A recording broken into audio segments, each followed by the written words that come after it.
Hey guys, Photo5 here with episode number 8 of our Sampdoria career mode on FIFA 19. We are kicking this episode off. We are in the depths of the transfer window, but we have a game to kick this off. It is a Coppa Nazionale game against Atalanta, the neighbouring, the Italian version of Atlanta.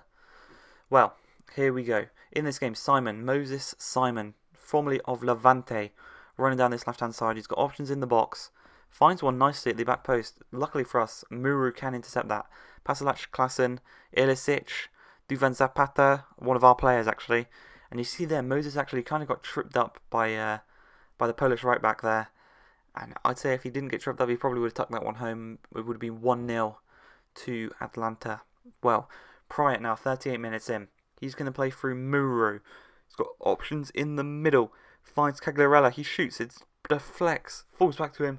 Shoots, hits the post, rolls along the line, and somewhere along the roll it passes across and does count as a goal. Obviously the ref's watch vibrated, telling him it's a goal. Have a look at the goal line technology here. They've actually paused it at the wrong time. This right now isn't a goal, as you can see, but as it moves it crosses the line, and the defender literally kicks it over as it crosses. So we got very lucky there to be 1-0 up. Now into the second half. Tonali's starting an attack for us. To Vieira. Prayet plays through Moise Kean, who somehow had so much space in behind. Around him, and then he just ran into the space behind. And he made it 2-0. He's another one of our players that has been scoring a lot this season, along with Cagliarella, sorry. Oh my god, I'm messing up so many names. Prayet then gets the assist to the goals, making it 3-0, 54 minutes in. I have confidence that I won't concede 4 goals in 40 minutes to Atlanta. But that is me having doubts on the striker that will be returning to us next season, Duvan Zapata.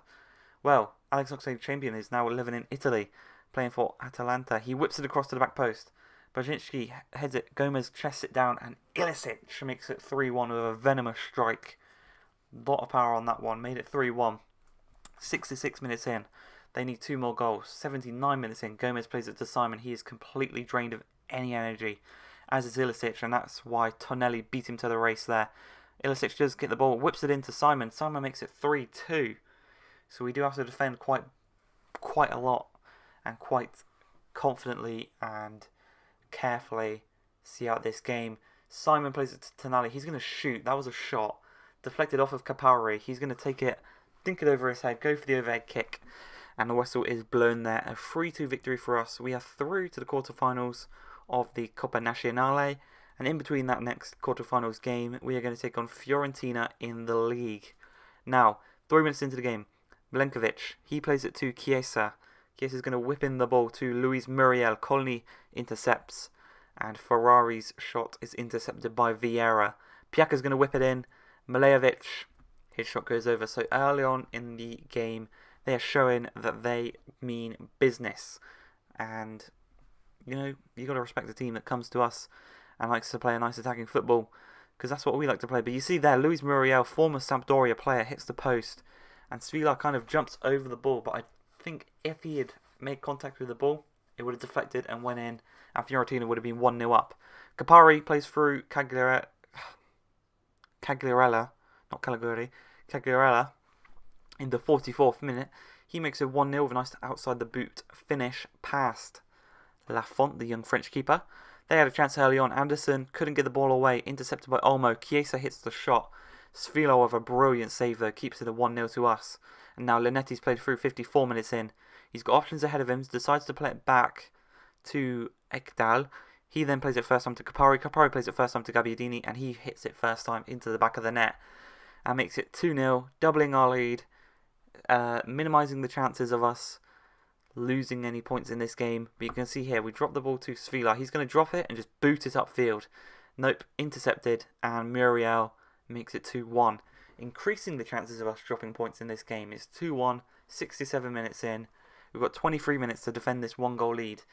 We could do it in the last game, but this game, unfortunately for us, we couldn't even last 5 minutes as Vertu whips it in. Anderson, Muru can't clear it, Rawls gets the ball, and we couldn't even last 5 minutes defending that lead. It is 2-2, and that is how the game ends. A 2-2 draw. We only get 1 point away from home. One, we were 2-0 up. Very, very unfortunate. But we do move into the quarterfinals game here against Napoli in the Coppa Nazionale. Just the boys warming up. We're playing our strongest side here. That Diego Maradona Tifu looking brilliant, looking really nice. I'm not sure who Sampdoria would have if they had a Tifu in the game. But you can see there's some big teams left in this competition. And a win today would do us the world of good. Again, this is only one leg. I think they go to 2 legs in the semi-finals. But 44 minutes in, you can see we've skipped all the way to almost half-time. Muru clears the ball. Colony heads it right into the barrel for Fabian. He hits it first time with the outside of his boot. And he makes it 1-0, 45 minutes in. We were trying our hardest.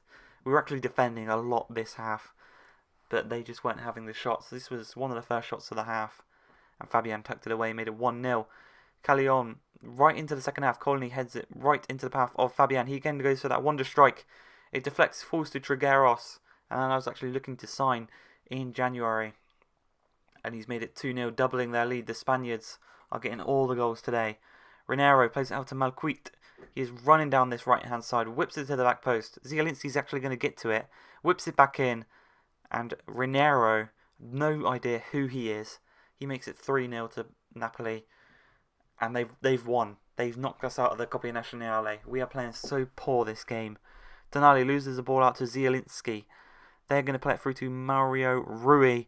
Through to Raniero. Whips to the back post. Insigne, the smallest man on the pitch, gets a header. Makes it 4-0. And they've got 4 goals against us. We actually play them next game in the league. So the beginning of next episode will be a game against Napoli in the league. Muru's going to whip it across play goal. Pryor's going to knock it in, make it 4-1. A little less embarrassing. But we're going to make our first and only signing of the January transfer window. And that is going to be Sergio Gomez from Borussia Dortmund, the Spanish centre-attacking midfielder. He played his release clause of 4.2 mil. We're going to negotiate a contract with him and bring him into the club. Player with a lot of potential. He's only 18. We're going to give him the sporadic first-team player. He's on 11.5k at Dortmund. And if you look at our current wage budget, that's nothing. We're going to offer him 5 years. He's not okay with that. He only wants 3. We meet him halfway, go for 4 years, so he'll be here till he's 22 years old. And by then, he'll probably be a wonderful player. No release clause, and he wants a wage decrease, which is brilliant.